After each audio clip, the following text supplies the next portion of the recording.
গল্প বলি এসো। আজ মানিক বন্দ্যোপাধ্যায়ের পদ্মা নদীর মাঝি উপন্যাসের ১০ম পর্ব শোনাবো। আমার গল্প পাঠ যদি তোমাদের ভালো লেগে থাকে তবে একটা লাইক দিয়ে দিও। আর পরবর্তী পর্বগুলো শুনতে চাইলে আমার চ্যানেলটি সাবস্ক্রাইব করে পাশে থাকা বেল আইকনটিকে প্রেস করে রাখো। তাহলে আমি ভিডিও আপলোড করলেই তোমাদের কাছে নোটিফিকেশন পৌঁছে যাবে। তাহলে এখন শুরু করি। সকলে অভিভূত হইয়া শোনে হোসেন মিয়ার কথা। হোসেনের মুখে ময়নাদ্বীপের কথা কুবের কখনো শোনে নাই। আজ হোসেন বলিতে থাকে, ওই দ্বীপটির জন্য তার কত দরদ। নিলামে দ্বীপটি কিনিবার পর ওখানে জনপদ বসানোর স্বপ্ন দেখিতেছে সে। জীবনে আর তার দ্বিতীয় উদ্দেশ্য নাই, কামনা নাই। হাজার দেড়েক মানুষ ওখানে চলাফেরা করিতেছে। ১ বিঘা জমিও দ্বীপের কোনোখানে অকর্ষিত নাই। মরিবার আগে এইটুকু শুধু সে দেখিয়া যাইতে চায়। কত অর্থ ও সময় সে ব্যয় করিয়াছে দ্বীপের পিছনে। ময়নাদ্বীপের নেশা পাইয়া না বসিলে আজ তো সে বড়লোক। একসঙ্গে তাহার এতগুলি লাভবান ব্যবসা দাঁড়াইয়া গিয়াছে যে ভাবিতে বসিলে আল্লাহর করুণার পরিচয়ে মাথা নত হইয়া আসে। হ, ময়নাদ্বীপ ব্যাপিয়া একদিন মানুষের জীবনের প্রবাহ বহিবে বলিয়া যে কাজে হোসেন হাত দেয় খোদাতালা সফল করিয়া দেন। টাকা না থাকিলে সে পারিবে কেন এই কঠিন কাজ সম্পন্ন করিতে? কি কও রসুল, নিকাশারি কাইল? রসুল সায় দিয়া বলে, আমি কি কমু মিয়া, যা মন লয় করেন। হোসেন বলে, বইন কি কয় জিগাও। রসুল ছইয়ের মধ্যে গিয়া খানিক পরামর্শ করিয়া আসে। নছিবনের মত আছে। আমিনউদ্দি নিঃশব্দে বসিয়া থাকে। আপন মনে কি যেন সে ভাবিতে থাকে বন্দরের আলোকমালার দিকে চাহিয়া। কুবের সবিস্ময়ে হোসেনের প্রত্যেকটি ভাব ভঙ্গি লক্ষ্য করে। কি প্রতিভা লোকটার, কি মনের জোর! যেখানে যত ভাঙাচোরা মানুষ পায় কুড়াইয়া নিয়া জোড়া তালি দিয়া নিজের দ্বীপে রাজ্য স্থাপন করিতেছে। প্রজাবৃদ্ধির ব্যবস্থার দিকে তাহার সজাগ দৃষ্টি। হোসেনের উদ্দেশ্যই হয়তো তাই। আমিনউদ্দির মতো জীবনযুদ্ধে ক্ষত বিক্ষত, হতাশ ও নিরুৎসাহ মানুষগুলিকে আসলে তাহার প্রয়োজন নাই। ওরা তাহার দ্বীপটি যে নবীন নরনারীতে ভরিয়া দিবে সে তাহাদেরই প্রতীক্ষা করিয়া আছে। অনেক রাত্রে হোসেন বিদায় গ্রহণ করিল। নৌকায় তখন জল্পনা কল্পনার অন্ত রহিল না। প্রথম বিস্ময়টা কাটিয়া যাওয়ার পর আমিনউদ্দির সঙ্গে সকলে হাস্য পরিহাস জুড়িয়া দিল। ঠাট্টা করিতে বড় মজবুত শম্ভু। তার একটা কথায় নৌকার হাসির কলরব উঠিতে লাগিল। ছইয়ের মধ্যে রমণী দুটি পর্যন্ত মাঝে মাঝে খিলখিল করিয়া হাসিয়া উঠিয়া মুখে কাপড় চাপা দিতে লাগিল।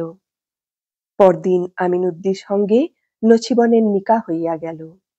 তার পরের দিন কতকগুলি চাষের যন্ত্রপাতি, ৩-৪ বস্তা আলু, ১ পিপা সরিষার তৈল, কাঠের একটা বাক্স বোঝাই নুন, কতকগুলি সস্তা বিলাতি কম্বল, ১ বস্তা কাপড় জামা, এইসব অজস্র জিনিসপত্রে হোসেন নৌকা বোঝাই করিয়া ফেলিল। রাত্রি প্রভাত হইলে বলিল, নাও খোলো কুবির বাই। কোন দিক যামু মিয়া বাই? হোসেন বলিল, সমুদ্দুর। সারাদিন এই তীর ঘেঁষিয়া নৌকা চলিল। কেতুপুরের পদ্মায় যে নৌকাকে অত্যন্ত বৃহৎ মনে হইয়াছিল এখন সেটিকে কুবেরের মোচার খোলা বলিয়া মনে হইতে লাগিল। পরদিন অপরাহ্নে নোয়াখালী জেলার নারিকেল বৃক্ষপূর্ণ তীরভূমিতে নৌকা বাঁধা হইল। এদিকে কুবের কখনো আসে নাই। বিস্ময়ের সঙ্গে সে হোসেনকে জিজ্ঞাসা করিল, এই কি সমুদ্দুর? হোসেন একখানা ম্যাপ বাহির করিল। আঙুল দিয়া সে কুবেরকে চিনাইয়া দিতে লাগিল মেঘনার মোহানার দ্বীপগুলি, সিদ্ধিদ্বীপ, বিদৌদ্বীপ, সন্দ্বীপ, হাতিয়া প্রভৃতি। আরো পশ্চিমে ময়ানপুর দ্বীপ, দক্ষিণ সারাজপুর, বন্দরা দ্বীপ। আর ওই যে ছোট ছোট বিন্দুগুলি দেখা যায় 22 নম্বর মোটা লাইনটার উপরে, ওগুলি মানিক দ্বীপপুঞ্জ। চিনিতে পারিতেছে কুবের? আর ওই পূব পশ্চিমের 22 নম্বর লাইন আর উত্তর দক্ষিণের এই 91 নম্বর লাইনটা যে বিন্দুতে পরস্পরকে অতিক্রম করিয়াছে, এই বিন্দুটির কিছু উত্তর পূর্বে ওই যে একটি সবুজ বিন্দু দেখা যায়, ওর নাম ময়নাদ্বীপ। জানে কুবের, ওরই নাম ময়নাদ্বীপ। আর ঘণ্টা 10 নৌকা বাহিয়া তাহারা নোয়াখালীর তীরভূমিকে পিছনে ফেলিবে।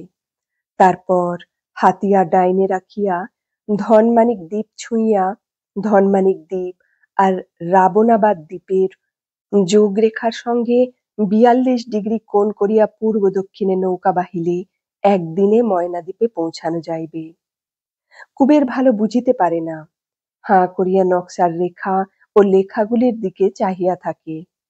কে জানে ওর মধ্যে মধ্যে ডাঙা ও জলের পার্থক্য কি কৌশলে আঁকা আছে, সে তো কোনো প্রভেদ বুঝিতে পারে না। হোসেন মিয়া যে কত বড় দক্ষ নাবিক, দিকচিহ্নহীন সমুদ্রের বুকে তাহার নৌকা পরিচালনা দেখিয়াই তাহা বোঝা গেল। সামনে একটা কম্পাস রাখিয়া সে হাল ধরিয়া বসিল। নৌকার 6 জন মাঝি টানিতে লাগিল দাঁড়। সারাদিন পরে রক্তিম সূর্য সমুদ্রের জলে ডুবিয়া গেল। পূবে বহু দূরে কালো বিন্দুর মতো একটি দ্বীপ ছাড়া সূর্য শুধু দেখাইয়া গেল আকাশ ও জলরাশি। রাত্রেও দাঁড় টানার বিরাম হইল না। পালা করিয়া দুজন দুজন মাঝিকে 2 ঘণ্টা করিয়া ঘুমানোর অবসর দিয়া 4 জনকে হোসেন সব সময় বসাইয়া রাখিল দাঁড়ে। নিজে 1 মিনিটের জন্য চোখ বুজিল না। নৌকা সকলে হয়রান হইয়া গেল। কুবেরের মনে হইতে লাগিল, নৌকা বাহিয়া জীবনে সে আর কোনো দিন এত শ্রান্ত হইয়া পড়ে নাই। সকালবেলা দেখা গেল চারিদিক নিবিড় কুয়াশায় ঢাকিয়া গিয়াছে। হোসেন বলিল, বইটা থও কুবির, নোঙর ফেলো।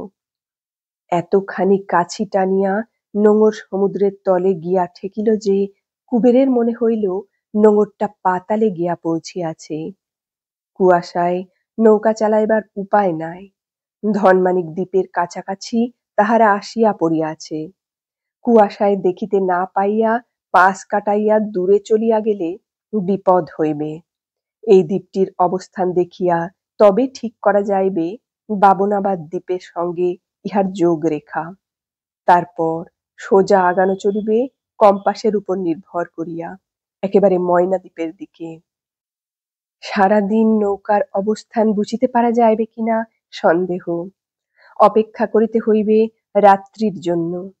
রাত্রে তারা উঠিলে ওই যে অদ্ভুত যন্ত্রটা আছে হোসেনের, ওই যন্ত্রের ভিতর দিয়া আকাশের দিকে চাহিয়া তবে হোসেন বলিতে পারিবে কোন দিকে কত দূরে ধনমানিক দ্বীপ লুকাইয়া আছে। কি জানো মিয়া, কলের জাহাজ হলি জানন যায় কত জোর চলতেছি, ঘন্টায় কয় মাইল আলাম, সমুদ্রের কোনখানে রয়েছি হিসাব করলি মেলে। নাও চালাইয়া জানুম কিবা। দাড়িতে হাত বুলাই হোসেন, সকলকে অভয় দিয়া আবার বলে, ডরাইও না, 10 বাজলি কুয়াশা থাকবো না। আজকাল রোজ বিহান বেলা কুয়াশা হয়। এরে কি কুয়াশা কয় মাঝি? বসিয়া বসিয়া হোসেন গল্প বলে, সকলে শোনে। এ যেন কেতুপুরেরই এক ভাঙা কুটিরে হোসেনের আড্ডা বসিয়াছে। এমনই কুয়াশার মধ্যে একবার সে সমুদ্রের বুকে হারাইয়া গিয়াছিল। 3 দিন নোঙর ফেলিয়াছিল সমুদ্রে। জল ফুরাইয়া গিয়া শেষের দিন তৃষ্ণায় ছাতি তাহাদের ফাটিয়া গিয়াছিল। তারপর হোসেন কম্পাস কিনিয়াছে। তারা দেখিয়া নৌকার অবস্থান নির্ণয়ের যন্ত্র কিনিয়াছে। চাটগাঁয়ে হোসেন যখন জাহাজে কাজ করিত, খালাসির কাজ করিতে করিতে শেষ পর্যন্ত একটা মালবাহী স্টিমারের বৌসান পর্যন্ত সে হইয়াছিল। সেই সময় এক সাহেব কাপ্তেনের কাছে সে এসব যন্ত্রের ব্যবহার শিখিয়াছে। বড় বড় জাহাজ চালাইয়া হোসেন এখন পৃথিবী ঘুরিয়া আসিতে পারে। পৃথিবী কি সে ঘুরিয়া আসে নাই? হ, সে কাহিনী বলিবার মতো বটে। 20 বছর বয়সে হোসেন বাড়ি ছাড়িয়া পলাইয়াছিল। তারপর অর্ধেক জীবন সে তো দেশ বিদেশে ঘুরিয়াই কাটাইয়াছে, নদীর বুকে ও সমুদ্রে। অনেক বেলায় আস্তে আস্তে কুয়াশা মিলাইয়া গেল, নোঙর তোলা হইল। 2 ঘন্টা পরে দূরে দেখা গেল ধনমানিক দ্বীপ। কম্পাসটা সামনে রাখিয়া হোসেন হাল ধরিয়া বসিল। পরদিন ভোরবেলা তাহারা ময়নাদ্বীপে পৌঁছিয়া নোঙর ফেলিল। এই ময়নাদ্বীপ! 5-6 বৎসর ধরিয়া যে রহস্য নিকেতনের কথা সে শুনিয়া আসিয়াছে, কুবের যেন একটিমাত্র দৃষ্টিপাতে সমস্ত দ্বীপটিকে দেখিয়া ফেলিতে চায়। দ্বীপের খানিকটা ডিম্বাকৃতি, খানিকটা ত্রিকোণ। দ্বীপের দীর্ঘতম পরিসর প্রায় 11 মাইল। হোসেন নিজে মাপিয়া দেখিয়াছে। দ্বীপের যেখানে নৌকা ভিড়িয়াছিল সেদিকে খানিকটা অংশ পরিষ্কার করিয়া বসতি স্থাপিত হইয়াছে, চাষ হইতেছে। বাকি অংশ জঙ্গলে ঢাকা। পশ্চিম দিকে অসংখ্য নারিকেল গাছ। সমস্ত দ্বীপে ছড়াইয়া না পড়িয়া গাছগুলি এক স্থানে ঘন হইয়া মাথা তুলিয়াছে কেন বোঝা যায় না। জমি অত্যন্ত নিচু, এত নিচু যে আশঙ্কা হয় যেদিন খুশি হইবে সেই দিনই সমস্ত দ্বীপটিকে সমুদ্র গ্রাস করিয়া ফেলিবে। দ্বীপের মাঝখানে 1 মাইল পরিমিত একটা লোনা জলা আছে। সমুদ্রের চেয়েও ওখানটা বুঝি নিচু। খাল কাটিয়া যোগ করিয়া দিলে সমুদ্রের জল আসিয়া ভরিয়া ফেলিবে। জলার ধারে খানিকটা ধানের জমি করা হইয়াছে, বিস্ময়কর ফসল ফলে। জলায় ও চারিদিকের জঙ্গলে অসংখ্য সাপ আছে, কিন্তু জন্তু জানোয়ার কিছু নাই। রাসু যে বাঘ সিংহের গল্প করিয়াছিল সেটা নিছক গল্পই। হোসেন মিয়ার উপনিবেশে লোক সংখ্যা 100-র কম নয়, কিন্তু তার 3 ভাগই প্রায় ছোট ছোট ছেলে মেয়ে, যাদের অধিকাংশ এই দ্বীপে জন্মগ্রহণ করিয়াছে। ম্যালেরিয়া ও সাপের সঙ্গে লড়াই করিয়া এখনো হোসেন জয়লাভ করিতে পারে নাই। জঙ্গলের সঙ্গে অবিরত সংগ্রাম চলিয়াছে। অনেক খাদ্য এখানে উৎপন্ন করা যায় না। জীবনের অনেক প্রয়োজন মিটাইতে সমুদ্র পথে পাড়ি দিতে হয় সভ্য জগতের দিকে। অবিশ্রাম খাটুনি এখানে, অসংখ্য অসুবিধা এখানে। জীবন এখানে নির্মম ও নীরব। রাসুর মতো অনেকে তাই পালাইয়া গিয়াছে। হোসেনের 5-6 বছরের চেষ্টায় দ্বীপে তাই 30টির বেশি পরিবার নীড় বাঁধে নাই। আলিমুদ্দি ও রসুলকে ধরিলে দ্বীপের গৃহস্থ পরিবারের সংখ্যা এবার 32 হইল মাত্র। কি কঠিন কাজে যে হোসেন মিয়া আত্মনিয়োগ করিয়াছে, কি সীমাহীন যে তার ধৈর্য ও অধ্যবসায়, এবার কুবের তাহা ভালো করিয়া বুঝিতে পারে। এই নিচু, জলা ও জঙ্গলপূর্ণ মনুষ্যবাসের অযোগ্য দ্বীপ, ধান ছাড়া আর কোনো ফসল যে দ্বীপের লোনা মাটিতে জন্মে না। লাউ কুমড়াগুলি ফলে কুকরানো শশার মতো ছোট ছোট। এখানে এই মুষ্টিমেয় নরনারীর বসতি স্থাপন করাও হোসেন মিয়া ছাড়া আর কারো দ্বারা সম্ভব হইত না। সন্দ্বীপ, হাতিয়া, ধনমানিক, রাবণাবাদ এইসব জনপূর্ণ দ্বীপের কথা কুবের শুনিয়াছে। ময়নাদ্বীপ যদি মানুষের বাসের যোগ্য হইত, ওই সব দ্বীপের মতো কবে এখানে গড়িয়া উঠিত গ্রাম। এই কি কদর্য একটা দ্বীপ হোসেন বাছিয়া লইয়াছে, হয়তো সস্তায় পাইয়াছিল বলিয়া। স্বাস্থ্যকর উর্বর দ্বীপ কিনিয়া জমিদারি পত্তনের টাকা হোসেন কোথায় পাইত? ওরকম জনহীন দ্বীপই বা কোথায়? দ্বীপ দেখিয়া আলিমুদ্দি ও রসুল বড় দমিয়া গিয়াছে। ফিরিয়া যাওয়ার কথাটাও তাদের মুখে শোনা গিয়াছে 2-1 বার। তবে হোসেনের সামনে তারা কিছু বলে নাই। বলা যায় না। কত উপকার যে হোসেন তাদের করিয়াছে তার হিসাব হয় না। আমিনউদ্দি অপরিশোধ্য আর্থিক ঋণেই শুধু আবদ্ধ নয়, হোসেন না দিলে এ জীবনে স্ত্রী কি আর তাহার জুটিত? নছিবনের মতো স্ত্রী। রসুলকে জেলের দুয়ার হইতে ছিনাইয়া নিয়া আসিয়াছে হোসেন। দেশে ফিরিলে জেলেই হয়তো তাহাকে ঢুকিতে হইবে। প্রতিদানে হোসেন আর কিছুই তাদের কাছে চায় না। তারা শুধু এখানে বাস করুক, স্বপ্ন সফল হোক হোসেনের। ইতিমধ্যে তাদের জন্য ঘর উঠিতে আরম্ভ হইয়াছে। দয়া করিয়া ওই ঘরে তারা নীর বাঁধিলে কৃতার্থ হইয়া যাইবে হোসেন। জঙ্গল কাটিয়া যত জমি তারা চাষের উপযোগী করিতে পারিবে সব তাদের সম্পত্তি। খাজনা বা চাষের ফসল কিছুই হোসেন দাবি করিবে না। নিজেদের জীবিকা তাহারা যতদিন নিজেরাই অর্জন করিতে পারিবে না, জীবিকা পর্যন্ত যোগাইবে হোসেন। গৃহ ও নারী, অন্ন ও বস্ত্র, ভূমি ও সত্ত্ব সবই তো পাইলে তুমি। এবার শুধু খাটিবে ও জন্ম দিবে সন্তানের, এইটুকু পারিবে না? হোসেনের কাছে ফিরিয়া যাওয়ার কথা তাই কেহ মুখে আনিতে পারে না।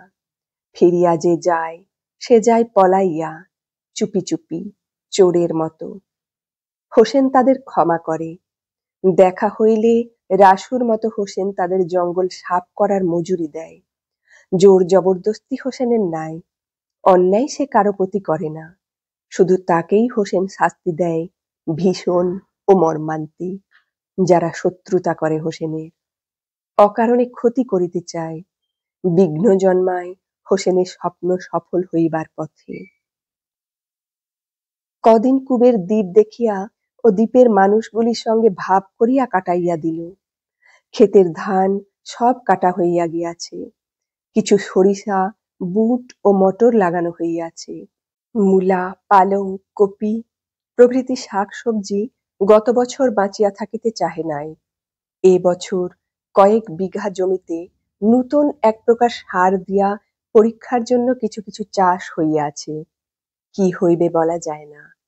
আরো ভিতরের দিকে দ্বীপের মাটি রবি শস্যের উপযোগী কিনা দেখিবার জন্য জঙ্গলের মধ্যে এখন একটু অল্প স্থান পরিষ্কার করা হইতেছে।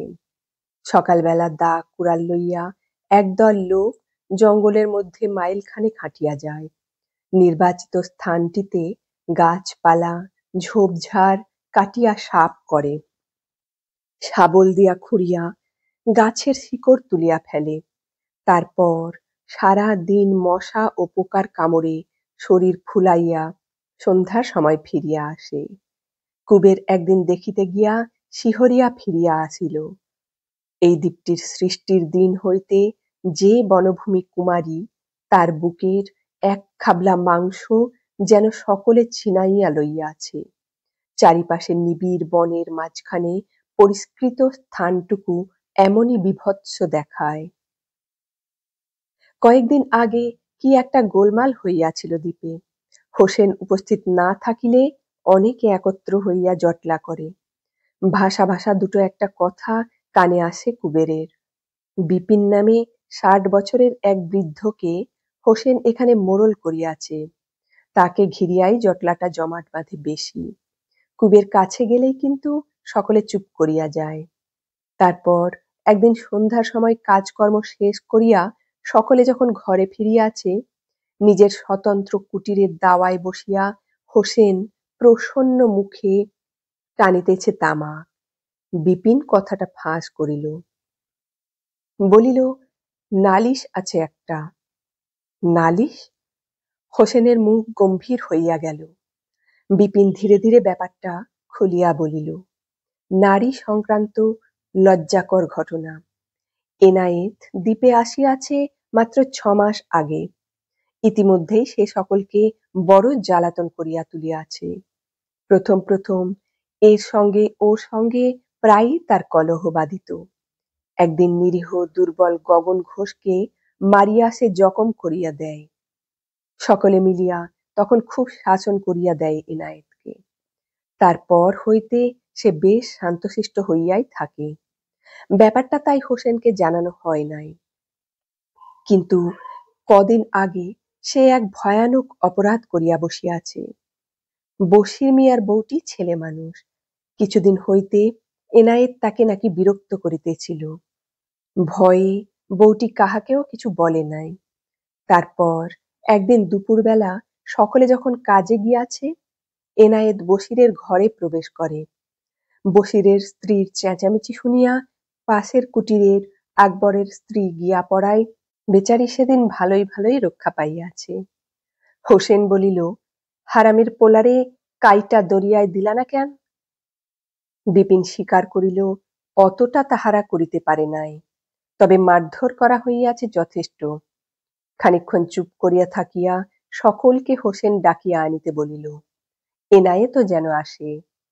অল্পক্ষণের মধ্যেই সকলে আসিয়া জুটিল। মেয়েরাও কেহ কেহ আসিয়া তফাতে দাঁড়াইয়া রহিল কৌতূহলের সঙ্গে। বিচার হইবে এনায়েতের। কে জানে তাহাকে শুলেই দিবে না সাগরে ডুবাইয়া মারিবে হোসেন।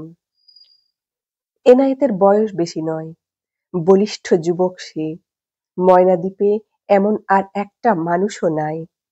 তেজের সঙ্গে সে আসিয়া হোসেনের সামনে বসিল নির্ভয়, নিশ্চিন্ত। হোসেন একে ওকে দুটো একটা কথা জিজ্ঞাসা করিল।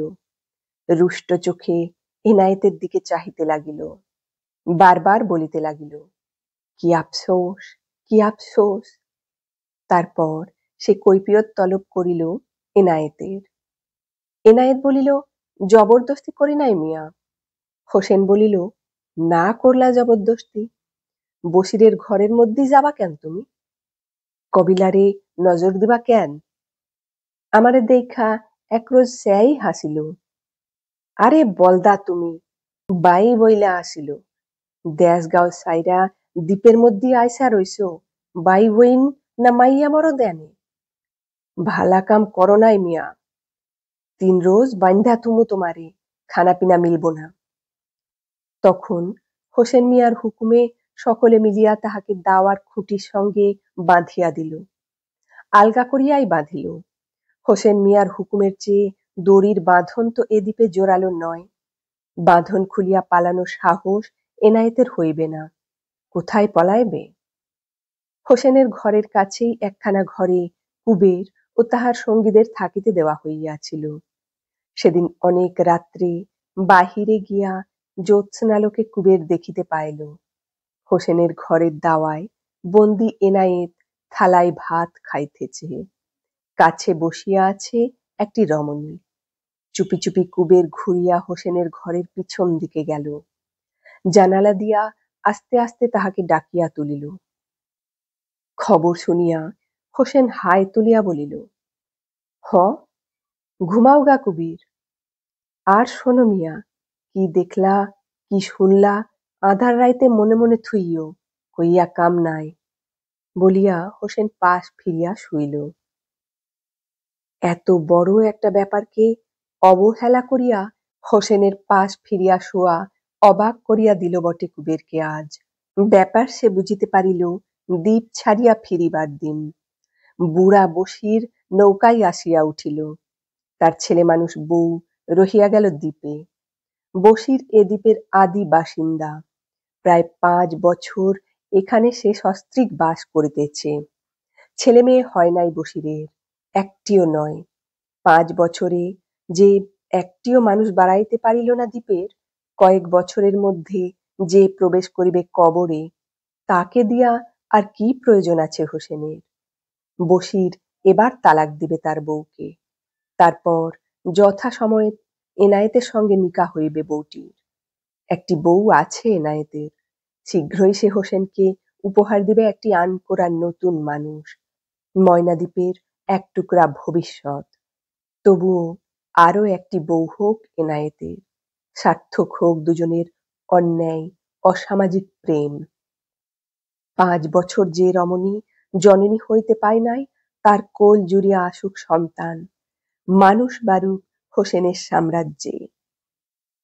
গ্রাম ছাড়িবার 3 সপ্তাহ পরে কুবের ও গণেশ গ্রামে ফিরিয়া আসিল।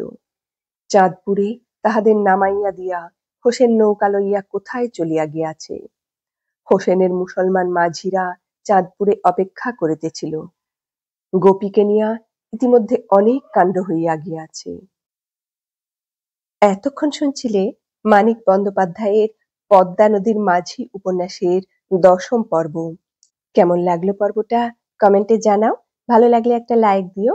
আমার চ্যানেলটি সাবস্ক্রাইব করে নিয়ে বেল আইকনটিতে প্রেস করে দাও এবং শুনতে থাকো এর বাকি পর্বগুলো এবং তার সঙ্গে আরো অন্যান্য অনেক ভালো ভালো গল্প। আজ তাহলে আসি, ভালো থেকো সবাই।